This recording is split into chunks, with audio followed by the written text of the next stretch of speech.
All right, everyone, I'm Don Aaron with the Nashville Police Department. I'm going to give you a brief overview of what's taken place.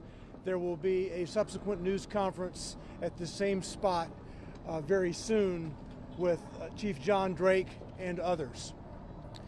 At 11:11 this morning, the Emergency Communications Center received a active shooter call, shots being fired call from Antioch High School.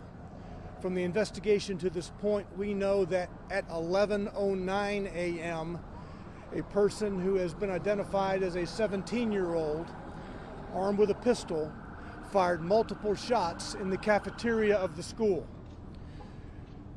The individual wounded two other students, one of them fatally, before shooting and killing himself. There is no danger at the school. The police department's SWAT team has cleared the building. We have identified the shooter, again, as I said, a 17-year-old, and the investigation is advancing now. One of the persons that the 17-year-old shot, a female, was transported to Vanderbilt University Medical Center and is deceased.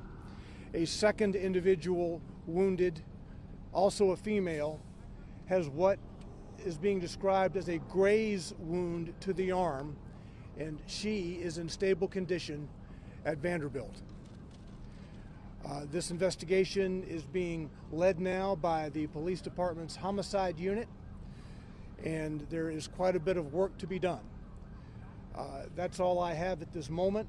I have no names to give you of the individuals yet.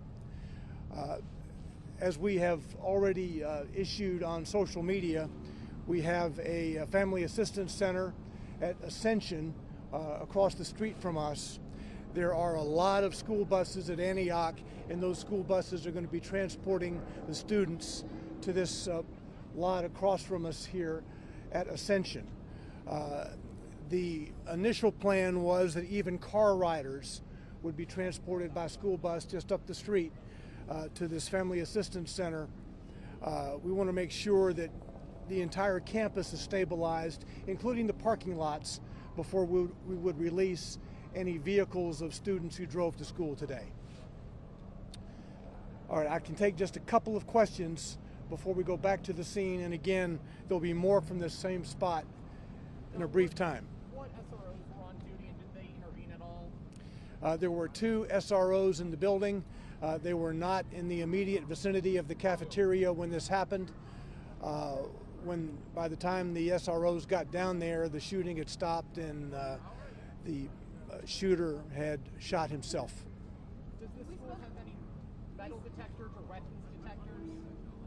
I will let the school system answer that definitively. I did not see any metal detectors in the building, but that's a school system issue to address.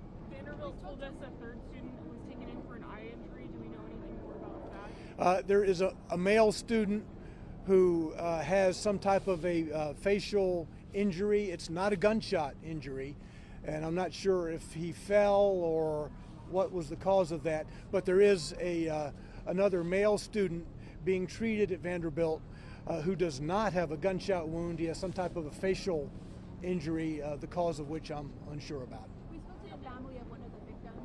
They only speak Spanish.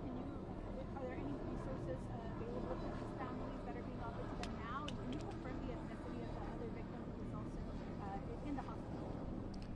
Okay, I didn't hear the last part of your question. Can you confirm the ethnicity of the victims at all? No, I can just confirm gender at this point.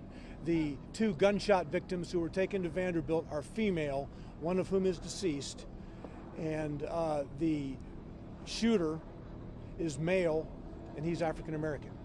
Have the families been notified of their children's injuries and the death of that student? That has taken place or is taking place. Do we know any ages? We know that the shooter is 17. I don't have ages for you on the two gunshot victims at this point. Do you know where the gun came from, or? No, all of those questions will be a topic for the homicide unit to delve into. Do we have a motive yet? No. All right, that's what we have for now. We'll be back here shortly with more. Thank you.